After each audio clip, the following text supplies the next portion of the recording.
Hiralal Ratanlal versus state of UP, decided by supreme court in 1973। इस case में appellant ने challenge किया था united provinces sales tax act 1948 के कुछ provisions and which was later on amended by Uttar Pradesh sales tax act amendment and validation act 1970। Issue क्या है? Sales tax related है food grain and pulses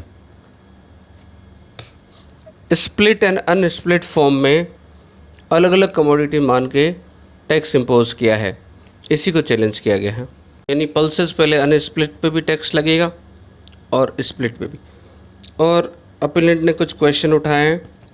question number 1 क्या कहता है कि रिट्रोस्पेक्टिव लेजिस्लेशन जो कि अमेंडमेंट एक्ट पास किया था कॉन्स्टिट्यूशनली वैलिड नहीं है, जिसको सुप्रीम कोर्ट ने रिजेक्ट कर दिया। कोर्ट ने कहा legislation which gives retrospective and prospective operation in both case valid subject to constitutional restrictions। अगर ये कॉन्स्टिट्यूशनल लिमिट्स में है तो वैलिड है। दूसरा, लेजिस्लेचर कैन, ये कहता है legislature can't impose separate tax on unsplit यानी intact form and split food grain separately, जिसको रिजेक्ट कर दिया। Court said the legislature had the wide power to legislate on this। तीसरा कहता है unlawful usurpation of judicial power। unlawful usurpation कैसे हुआ कि जो मेन एक्ट था उसके अंडर जो नोटिफिकेशन दिया गया था उसको इलाहाबाद हाई कोर्ट में चैलेंज किया गया, जिस हाई कोर्ट ने उसको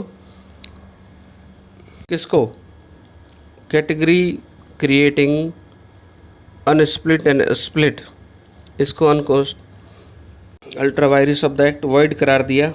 इसी के लिए यूपी असेंबली ने अमेंडमेंट एक्ट पास किया that was to nullify the effect of the decision और judgment of the Allahabad high court, इसलिए इसको रिट्रोस्पेक्टिव लागू किया गया। अब फाइनेंशियल इम्प्लीकेशन क्या थे कि इलाहाबाद हाई कोर्ट के जजमेंट से बहुत सारा रिफंड स्टेट गवर्नमेंट को देना होता on the tax it imposed, इसलिए इसको रिट्रोस्पेक्टिवली लागू किया गया, जो कि सही है।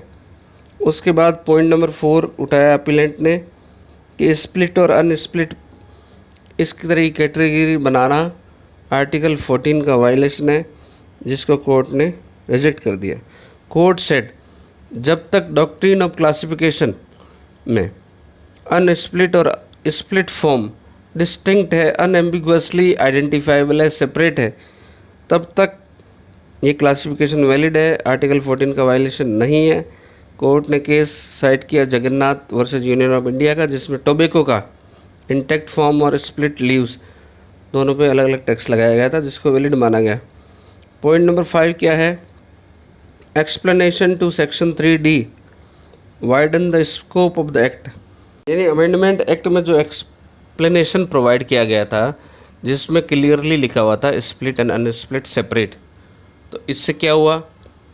एक्ट के मेन प्रोविज़न का स्कोप वाइड हो गया, क्लियर हो गया, अनएम्बिगुअस हो गया। फाइनली कंटेंशन उनका ये था कि excessive delegation on the executive है, जिसको भी कोर्ट ने रिजेक्ट कर दिया। बोला टैक्स स्टैट्यूट में एग्जीक्यूटिव के पास में वाइड पावर है, because legislature can not enumerate the items and working of the act, it is the executive which enforce the act in accordance with the legislation. इस तरह करके अपील डिसमिस हो गई। Thank you.